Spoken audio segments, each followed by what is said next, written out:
सच्ची प्रार्थना ईश्वर के सम्मुख पूर्ण और ईमानदार समर्पण है।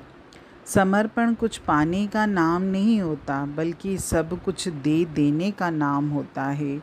जब व्यक्ति समर्पित होता है तब वो कुछ मांग कैसे सकता है? उल्टे वह तो दे ही रहा है, और जो दे रहा है वह भरा हुआ है, खाली नहीं है, तभी तो अर्पण कर रहा है। लेकिन हमारी प्रार्थनाओं में केवल मांगें होती हैं।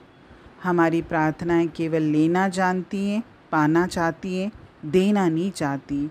वो हृदय से नहीं, मस्तिष्क से जन्म लेती हैं।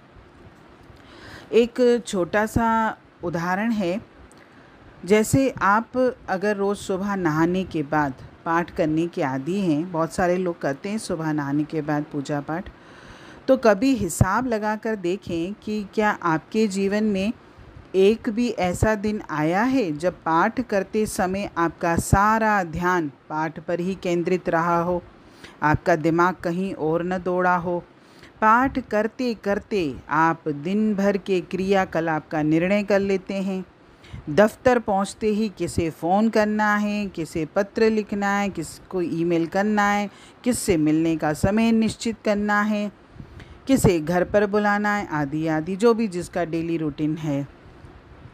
यदि पाठ करते समय आपको अचानक बीच में टोक दिया जाए तो आपको ये तक याद नहीं रहता कि अभी अभी पाठ की किस लाइन पर में था।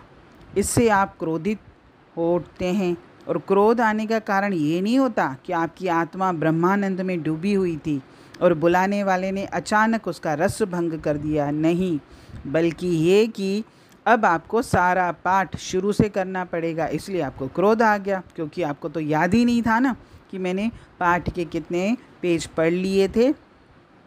अब मुझे फिर से शुरू करना पड़ेगा, इसलिए आपको गुस्सा आता है। ये इसलिए गुस्सा नहीं आता कि मेरा पाठ बीच में रुक गया, विघ्न आ गया, या जो भी है, पर ये बात नहीं आती, क्योंकि हमको दोबारा पाठ शुरू करना पड़ेगा, इसलिए गुस्सा आता है। एक तरह से आपका ये पाठ आदतन या नहीं नींद में हो रहा था।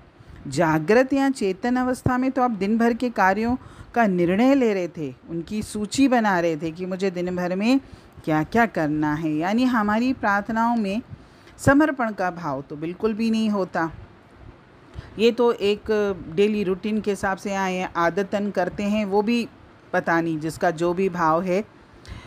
जिस तरह संसार के व्यवहार में भी समर्पण किए बगैर सुख नहीं मिलता, जब एक स्त्री अपने बच्चे के लिए तन मन से पूरे 9 महीने समर्पित रहती है, तभी वह माँ बनने का सौभाग्य पाती है।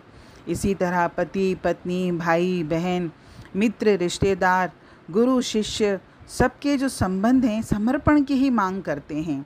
जब सच्चा समर्पण नहीं होता तो दुख का जन्म होने लगता है। आप मंदिर जाते हैं, भगवान की मूर्ति पर पैसे चढ़ाते हैं, चन्ना अमृत और प्रसाद लेते हैं, और हाथ जोड़कर आंखें बंद करते ही प्रभु से बस कुछ मांगना ही शुरू कर देते हैं। जिस भगवान से आप ये सब मांग रहे हैं, उसी ने आपको ये जीवन दिया है, ये शरीर दिया है, ये संसार दिया है। इतना जब उसने सब कुछ बिना मांगे दे दिया, जिसने आपको शरीर दिया है, चलने फिरने की शक्ति दिए, जिसने आपको धन दिया है, वह भगवान आपके 10-20 रुपए को लेकर क्या करेगा? और फिर जो आप कुछ मांग रहे हो, यदि वो बिना पैसे चढ़ाए भी आप मांगेंगे तो क्या वो मना कर देगा? कभी विचार तो करिए। हरि ओम।